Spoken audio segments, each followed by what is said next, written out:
In this video, I'm going to investigate the exactness of the differential equation exponent of x multiplied by cosine of y dx minus sine y dy is equals to 0. If it is exact, I'm going to find a solution.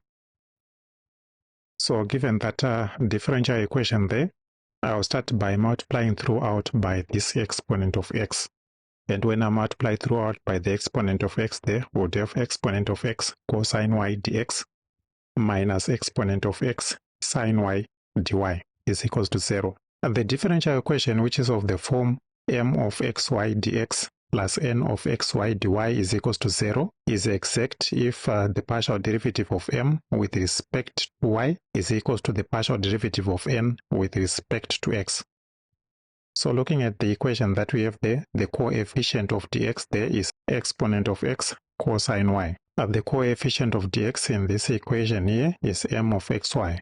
So by comparison there, we see that our m of xy is equals to exponent of x cosine y.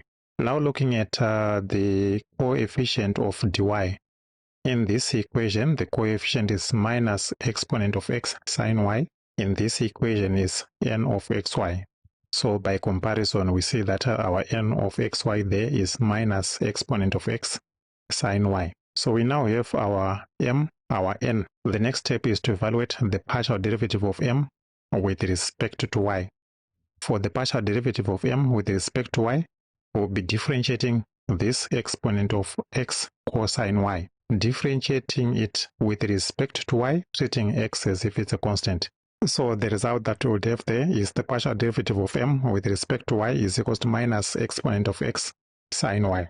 I now go on and evaluate the partial derivative of n with respect to x. In this case, we are now differentiating this part here, minus exponent of x sine y with respect to x, but treating y as if it's a constant.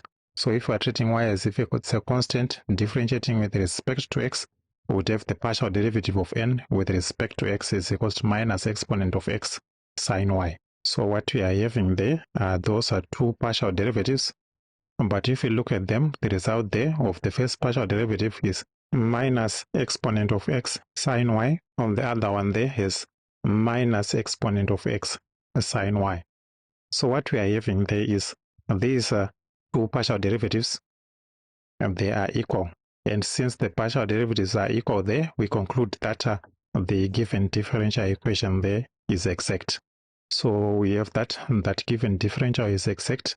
The general solution of an exact differential equation is given by f of xy is equals to c, where f of xy is obtained by the partial derivative of f with respect to x is equals to m of xy, and partial derivative of f with respect to y is equals to n of xy. The c there is just a constant. So we have to solve those two equations to obtain our f of xy. The m is this one that we had obtained here, exponent of x cosine y. So for this part here, if we replace that with the m that we have above, we would have partial derivative of f with respect to x is equals to exponent of x cosine y. The n there, we had said is minus exponent of x sine y. So this equation there becomes partial derivative of f with respect to y is equals to minus exponent of x sine y. I'll then go on and label this equation, equation number 1.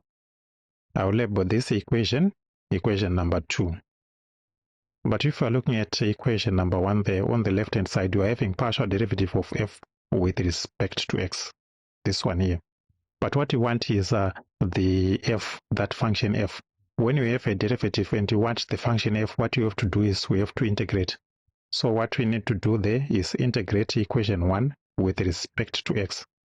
So when you integrate with respect to x, we'll be treating the y as if it's a constant.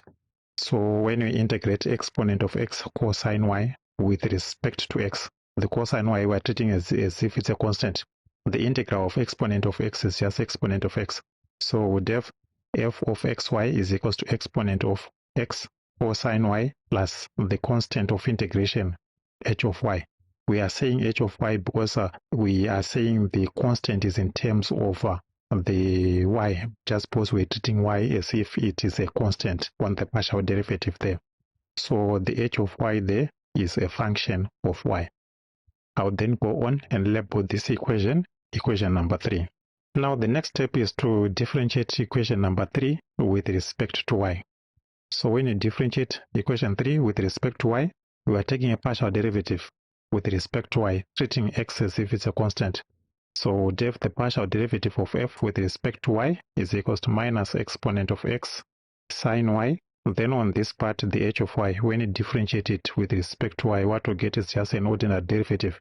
So it will be the derivative of h of y with respect to y there. So I'll go on and label this equation number 4. So we have those equations 1, 2, 3, and 4. I now go on and compare equation number 2 and equation number 4. What I'm looking at is these equations which are here. So on these equations, on the left hand side, you are having partial derivative of f with respect to y, and on the right hand side there, we are having these parts.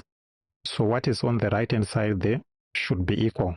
So what you are saying there is minus exponent of x sine y is equals to minus exponent of x sine y plus the derivative of h of y with respect to y.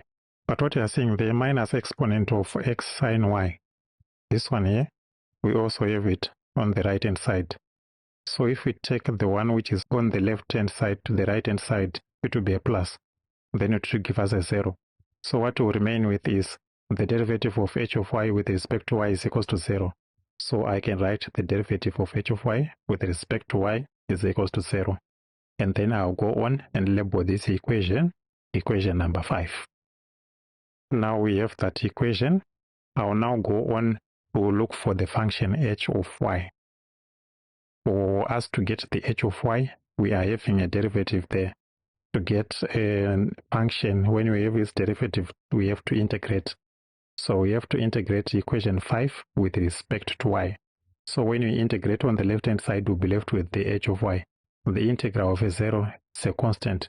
So I'll call that constant c1. So def h of y is equals to c1, where c1 is a real number. I'll now go on and substitute this h of y that I've just obtained into equation number 3. So I'm looking at this h of y, substitute it into equation number 3 here, put it here where we have the h of y. So we'd have f of xy is equals to exponent of x cosine y plus c1. So that's the f of x that we are having there.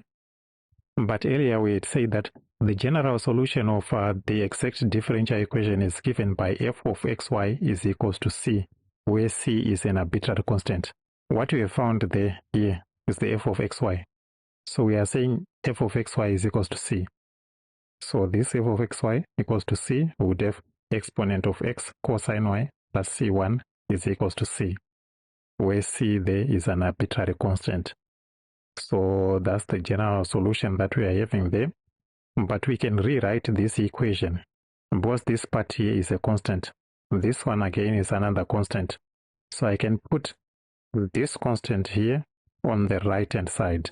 And when you do that, we would have another constant, because we would have c minus c1.